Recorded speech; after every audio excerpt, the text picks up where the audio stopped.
good day. Thank you for stopping by at my channel. Today we're going to be looking at graphics design tutorial, and I'm going to be showing you how to create this shadow effects on the text. So if you like the sound of that and the sight of what you see, please like and subscribe and leave a comment below. If you have a question, you can leave it below also. I'll try to answer that as soon as I can. So let's get into it. Create a new tab by clicking on Ctrl N, and then you can name it anything you want. Let's say shadow tutorial. That's okay. Then width 1000 pixels and height 1000 pixels. Now if you don't have this here, just come to this little box here and click it. You see a drop box and then you see inches, millimeters, and all those. Just come to pixels here. Pixels is fine. I like pixels because I can relate more to that. Number of pages 1. We're just doing one thing. Then RGB, we are doing something that is just going to be soft copy, not for print. If it's for print, then we have to choose CMYK, but we are doing something that is going to stay on screens and just for social media, so RGB is fine. DPI, that's, we can choose 72. 72 is what you are encouraged to use when you are doing something for social media that's going to be shared around or for phone screens and all that. But I like 300. I also like to leave it at 300. What's my reason? I like my things to look very sharp, my designs to look very sharp, so I leave it at 300. You can give it 150, that's okay, but let's just, let me put 300 for, then click OK. Then you have a new one. Press Z on your keyboard and you see this little magnifying glass with a plus sign inside. If you left click, it's going to zoom in. If you right click, it's going to zoom out. So let me just click and drag over my workspace, and here we have it. So to give it this, let me drag it again. Okay, yes. So what you want to do first is this. Now a trick I use often is, now you come towards the left of your screen or towards the left of the software, the CorelDRAW. I'm using Corel X8. Just double click on this rectangle tool, and then it's going to fill your workspace with a triangle like that. Do you see that? Let me do it again. Ctrl Z, then double click on this rectangle tool, and it's going to fill your entire workspace with a rectangle. Then okay, if you don't see a rectangle there, just, you see this tiny arrow bottom right, just click on it, and then you're going to see rectangle and 3 points rectangle. So stay with rectangle, that's it. So double click on it, and then we have that. Okay, so come here and fill this with black. Now if you don't see this color here, just this side, if you don't see it there, come to pen, outline pen, then that tiny arrow bottom right, click on it, and then you find this, scroll down to the last one, you see color, and then okay, because I had it before, it disappeared, and if I go back there and click on it, it appears. Now if it may look like this for some people, but just come here and then you have this, click on it, it goes, then click on it again, it comes out. Good. So let's proceed. So we fill that with black, pure black, just by dragging it down here, 000. If you're concerned about that, then fill. I like to remove the outline, and then let's choose, let's type shadow. Okay, let me change that to white so that it can be visible. You just press, you can press P on your keyboard to put it directly at the center of your workspace. Then now I'll encourage you to, because of what I showed you, now look at it, it looks good, right? Yes, it does. To get this effect, you will need to use a font a thick font, or a font that, or the bold of font, or the black. If you know what I'm saying, if you know anything about fonts, you know, like Montserrat. You have Montserrat here. If you click on Montserrat, then if you come down here, you see Montserrat black. So you see how thick it is. So if I click on this, you see that. Good. But for this tutorial, I'm going to use a particular font called Cocoon font. That's what it's called. I don't know if I pronounce it well. So that's Cocoon font. Yes, so that's it. I like the way it looks. Now, so what I'm going to do now is that I'm going to break this into something that looks like, or break it into 3 lines basically. So I'm going to put the cursor here. After H, press enter. Then put the cursor after D, press enter. And then I'll come Control A to select everything, and then come up here, right up here.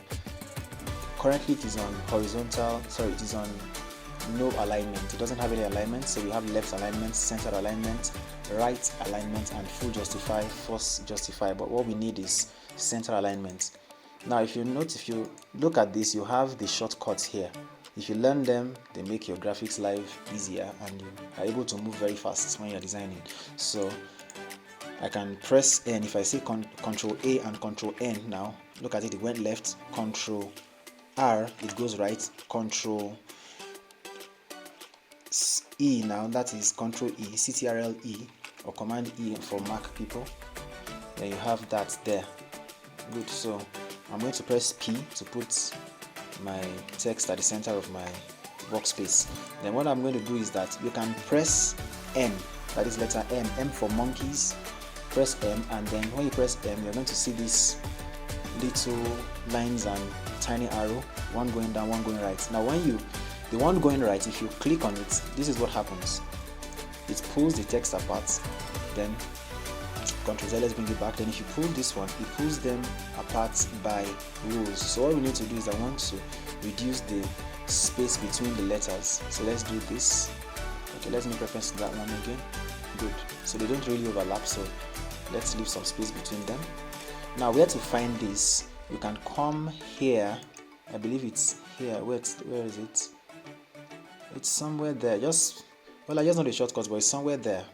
Just press M. M is the shortcut for it. Once you press M, you see that. Then we want to shift this close to one another. Not too much, but just a little bit to look as if they are being merged into each other, but in actual fact they are overlapping over one another.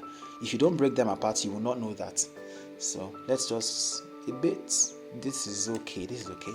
Then let's press P again to bring it to the center of our workspace. Now what I want to do is I want to break this text apart. We're going to break them apart into different lines. I don't know, maybe I should call it paragraph, but let's just break them to different lines first. That's what we want to do. So whereby we have SH on its own, AD on its own, OW on its own. If you see now, we are moving everything together because it's a single unit of words, like a sentence as we may call it. So the shortcut again is Control K. If you press Control K, what Control K does is what I'm going to show you now. Now if you come up to Objects, right, go right to Break Artistic Text. That's Cocoon bold, apart.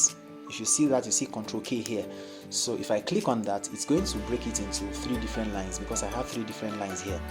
If I go back there again and I say break texts apart and I click that again, it's going to break it into letters. Now I don't think there is anything more. Yeah, there's nothing more anymore. So what that does is that if you have 5 lines of or a paragraph, if you press Ctrl K, what it does is that it breaks those 5 lines into that paragraph into 5 different lines, and then Ctrl K again, it breaks the sentence into single words. Then Ctrl K again, it breaks that word into single letters. That's what it is.